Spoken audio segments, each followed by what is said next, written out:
გავიდა 3 წელი ომის დაწყებიდან რა შედეგი შეიძლება ახლა გამოიკვეთოს, იმიტომ რომ არნახული მოულოდნელობაა ახლა ტრამპის ანტიუკრაინული რიტორიკა, დაძაბულობა უკრაინის ხელისუფლებასა და ამერიკის ხელისუფლებას შორის, ოღონდ თან რაღაც გარკვეული იმედები ჯერ კიდევ ებღაუჭება მედასავლეთე ფლანგი. ესე ხო არ არის, ხო მარტივი არ არის, იმიტომ რომ მაგ იმედების განიავება არ არის უბრალოდ რაღაც მარტივი სხვა ვერსიაზე გადაწყობის მოვლენა. მთელი პოლიტიკური კლასი, რომელიც გაჩნდა, ჩაყვება ამ იდეების გრევას. კი, იმიტომ რომ აი ჩვენ ახლა მაგალითად კი ვიხალისეთ ტაბლიაშვილის ვიდეოზე, მაგრამ ეგ რატო იყო იცი საჩვენებელი სინამდვილეში აი ხუმრობის გარეშე რო თქვა.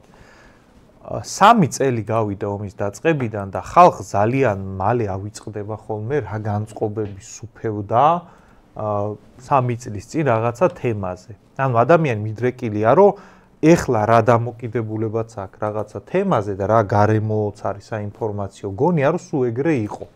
მარტივად ივიწყებს ხოლმე რა და სინამდვილეში მართლა აი ტაბლიაშვილი ლაპარაკობდა, რომ ეხლა პუტინს ბუნკერში მოკლავს ამერიკის პრეზიდენტი. უკრაინას შეარჩენენ, მაგრამ უკრაინას კაი რა, აი ეგ განწყობა იმ დონეზე იყო საქართველოშიც. საქართველოში აი მრავალ 10,000-იანი მიტინგები იმართებოდა, აი პირდაპირ ვიტყვი რა განწყობით, რომ ეხლა უკრაინა რუსეთს დააჩოქებს და რამხელა შეცდომას უშვებთ ჩვენ, რომ ჩვენც მაგაში არა ვართ ჩართულები, 10,000-ობით მიტინგი იყო, გადაპენტილი იყო მთელი თბილისის ქუჩები უკრაინის დროშებით, შესაძლებლობების ფანჯარა. აი ხო არის ისტორიის სწორ მხარეს დგომა ეს ერთი ისტორიის სწორ მხარეს გაიღო შესაძლებლობა. ხო და შესაძლებლობების ფანჯარა გვაქვს აი ეგეთი. და ფანჯარა გამოიყურებოდა ეგრე, რომ აი მალე პუტინს ბუნკერში კლავენ. უკრაინა, არ ვიცი, ტაგანროგამდე უნდა გასულიყო თუ ვლადივოსტოკამდე, არ ვიცი, მაგრამ იქ ჩვეულებრივად ერთ-ერთი ვერსია მაგალითად უკრაინელები როცა საუბრობდნენ, სანამ თავის კონტრშეტევას დაიწყებდნენ, იყო რომ რუსეთს ურალს იქით უნდა გადაეყვანა ჯარი და ბირთვულ იარაღზე საერთაშორისო კონტროლი უნდა დამყარებულიყო. უკრაინის ოფიციალური პირები ასე იჯდნენ და ამაზე ნაკლებზე ჩვენ თანახმა არა ვართ. და აი მაგ პოზიციიდან მოვედით დღევანდელობამდე და ხალხმა მარტო დღევანდელი კი არ უნდა შეაფასოს. ხალხს უნდა ახსოვდეს რანაირ ბოლში გაცხოვრებდნენ თქვენ, რანაირად გიხატავდნენ სურათს, რომელიც არ არსებობდა და რამდენმა ჭამა ეგ თუ არ გაახსენდა ხალხს, იმიტომ კი არა რომ ვიღაცას ან ნიშნის მოგებით ველაპარაკოთ, ან რაღაც დავამუნათოთ და უთხრათ რომ აი რატო შეგიყვანეს შეცდომაში ძალიან კარგად გვესმის კაცო.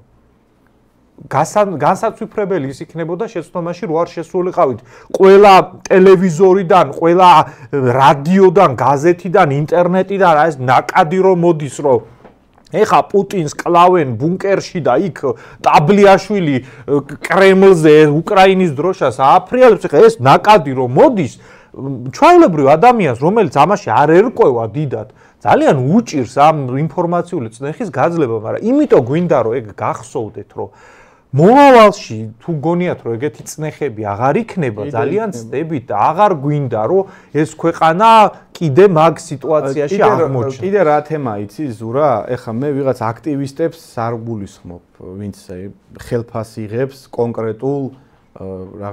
კონკრეტული პოზიციის დაფიქსირებაში. მე გულისხმობ აი ვისაც რეალობის გაგება უნდა, აი მაგ ადამიანების მიმართ უფრო ინტერესი მაქვს, ვისაც თავისი ავტონომიური შეხედულება აქვს და ამა თუ იმ აზრს რაღაც ფულის გამო კი არ აფიქსირებს, არამედ თვითონ რაღაც დასკვნის და ანალიზის შედეგად რო აკეთებს.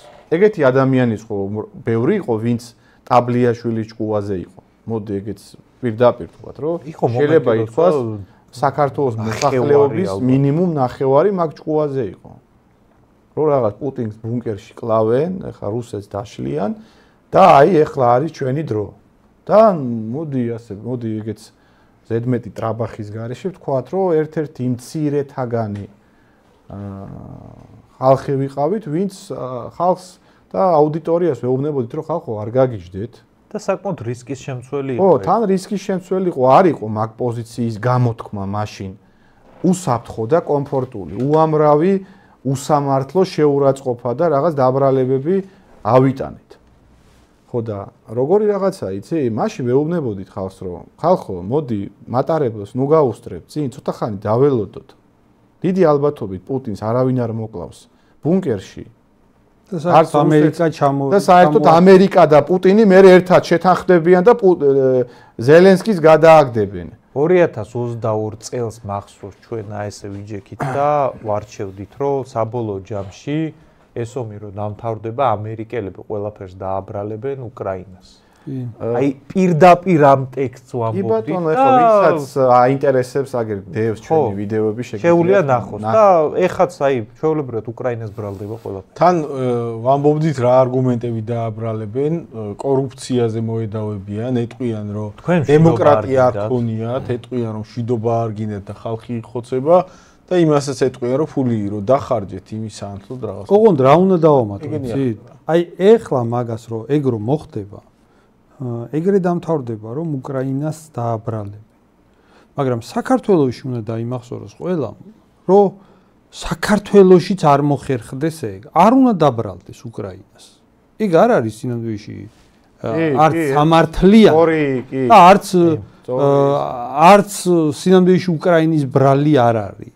უკრაინის ბრალი არის მხოლოდ ის, რომ ენდო დასავლეთს და დასავლეთის იმედად იყო. მოდი ასე ვთქვა. მაგრამ ის ათლახმა პოლიტიკოსებმა კი შეუწყეს ხელი თვითონ შიგნით უკრაინაში, რომ უკრაინელებს ანუ აი უკრაინის ათლახ პოლიტიკოსებსაც ეგ პრობლემა შეექმნათ, რომ ისინი ძებდნენ. ეხლა ზელენსკის შეწირავენ. ეხლა ზელენსკი თვითონ ენდო. რანაირად შეფუთავენ. იმ სიჩათლახებს არ ქრება. უკრაინის გადაგდებას რანაირად შეფუთავენ. ეგ საქართველოში არ უნდა მოხერხდეს მაგის შეფუთვა. უკრაინის გადაგდება არის უკრაინის გადაგდება, არ ჭირდება ამას შელამაზება, არ ჭირდება ამას საკითხის ისე დაყენება, თითქოს უკრაინამ რაღაცა ქნა და მაგიტო ხდება. უკრაინამ პირიქით რაც იომა ეგ არის წარმოუდგენელი, მეტი არც ერთი ქვეყანა მაგდენად დასავლეთისთვის მაგხელა ერთგულებას ევროატლანტიკურ სივრცეში ინტეგრაციისთვის არავინ არ გამოიჩენდა, რაც უკრაინამ გამოიჩინა. აქ ერთადერთი მიზეზი, რატომაც უკრაინა წააგო და რატომაც ეხლა უკრაინას გადააგდებენ და ფულს გამოართმევენ თან ამაში, არის ის, რომ დასავლეთს არ აღელვებდა სათანადოდ უკრაინის ბედი არც თავიდან და საერთოდ მართლობა რომ გამოიცვალა, გაირკვა რამდენად არა, უბრალოდ რა მოხდა, იცი? საერთოდ არასდროს რო არ აღელვებდა, ეგ გამოაშკარავდა. ის კი არა რომ ადრე აღელვებდა და ეხლა არ აღელვებს, ეგ ტყუილია. ვიღაცები ეხლა აი ის ტაბლიაშვილის ნაირები ცდილობენ მაგის შეფუთვას თითოს წინა მთავრობას აღელვებდა და ეხლა აღარ აღელვებდა. არასდროს არ აღელვებდათ უკრაინა.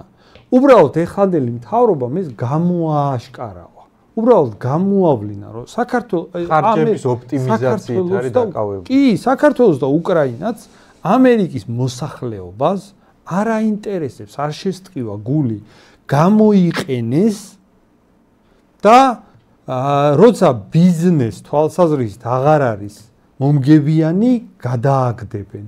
აი ეს გამოაშკარავდა უბრალოდ და ეს საქართველოში შეცდომა არ უნდა დაუშვათ და არ უნდა დაიწყოს იქ ვაიმე ზელენსკი თურმე ის იყო რა ქვია კორუმპირებული. არა, ზელენსკი იყო კორუმპირებული, მაგრამ კორუმპირებული არ ეხლა კორუმპირებული იყო ბაიდენი. თუ იყო. არა, მე მაგას ვამბობ, რომ ეხლა გახდათ ყველასთვის. ხო და კორუმპირებულობა არაფერ შუაში არ არის უკრაინამ რაც გააკეთა უკრაინამ რატო წააგო მაგასთან არ არის გამო არ წააგო მის რა ქვია ზელენსკის კორუმპირებულობის კი უკრაინამ პირიქით მაგრათიომა უკრაინამ იმაზე მეტი იმაზე უკეთესად იომა, ვიდრე ვინმე ეგონა.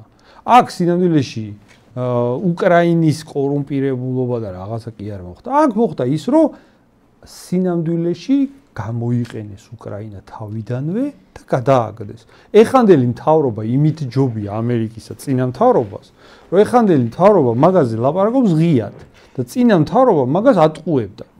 გავიდა 3 წელი. ომის დაწყებიდან გავიდა 3 წელი და შედეგები ასეთია. ვინ რა მიიღო, მოდი ჩამოვთვალოთ. რუსეთმა მიიღო ტერიტორიები და მოსახლეობის ნაწილი. ამერიკის შეერთებულმა შტატებმა მიიღო 500 მილიარდის ფინანსები, რასაც ახლა შეაწერენ უკრაინას. ანუ ფინანსურად პლუსში გავიდა როგორც მინიმუმ. ევროპას შეეტენა ვალები და დაკარგა თავის ინდუსტრიული პოტენციალი და უკრაინა მიიღო პერსპექტივა, რომ მომავალში შეიძლება მარტო ევროკავშირში მიიღონ დედასგეფიცები უეჭველი, მაგრამ ეხლა ვერა და ნატო არ იქნება. აი, ვინ რა მიიღო ამ ომით? აი ეს არის მშრალი შედეგი. ხო და როგორი რაღაცა იცი, ჩვენ როდესაც აი მაშინ 3 წლის წინ აი ტაბლიაშვილი რო პუტინს ბუნკერში კლავდა, მაშინ რო ამაზე ვსაუბრობდით და მაშინ ძალიან ცოტა ვინმე აფიქსირებდა ამ აზრს. კიდევ ერთხელ გავიმეორებ, იმიტომ რომ მნიშვნელოვანია. ეხლა მაინც მოგვისმინოს იმან, ვინც მაშინ ტაბლიაშვილის ჭკუაზე იყო. ჩვენ მაგ აზრს, რომ პუტინს არავინ არ მოკლავს და დიდი ალბათობით უკრაინა დამარცხდება ამ ყველაფერში. როდესაც ამას ვამტკიცებდი, ჩვენ რაღაც ჰაერიდან ეს პოზიცია რაღაც ჰაერიდან კი არ ჩამოვიტანეთ. ჩვენ ვეყრნობოდით ისტორიულ, გეოპოლიტიკურ და სხვა კონკრეტულ კანონზომიერებებს. უკრაინა არ არის ერთადერთი და პირველი ქვეყანა, ვინც უკანასკნელი 100 წლის განმავლობაში ევროპელებმა და დასავლეთმა გადააგდო. არ არის, მე შემიძლია. საქართველოც არის ერთ-ერთი. ხო, ერთ-ერთი საქართველოა, სხვათა შორის. კი, გამოიყენა. რატომღაც ჩვენი ამბავი არ გვახსოვს. ან არაერთხელ. იმიტომ რომ მაშინ ეს პროდასალური პროპაგანდა ძალიან ძლიერი იყო და ეგ ვეღარ დაფიქსირდა. თავრობა იყო. თავრობამაც ხელი შეუწყო, რომ დასავლეთის იმიჯი არ შელახულიყო. კი და სოციალური ქსელები არ იყო მაშინ ძლიერი, რომ საწინააღმდეგო აზრი გავრცელდა. არ იყო ამ აზრის ჩამოყალიბების და ფორმირების ალტერნატიული საშუალებები და წყაროები არ იყო. ჩვენს გადაგვაგდეს, კაცო, თქვენ რა გონიათ 2008 წელი სააკაშვილმა ვისი იმედით წამოიწყო? ვინაუნთო მწვანე შუქი. სააკაშვილი ეგრე იზავდა, რომ ამერიკელებთან რაღაც კონსტიტუციური წესრიგის აღდგენა რომ მოინდომა. ამერიკელებს რო არ შეეკითხებოდა ისე იზავდა? მე რო ყველა მოარყო. კონდოლიზა რაისიდან დაწყებული, მე რო ამბობდნენ, რომ თავის წიგნებში წერდნენ მემუარებში, რომ ჩვენ ვაფრთხილებდით სააკაშვილს, რო არ იმაზე პროვოკაციაზე რო არ წამოეგოთ.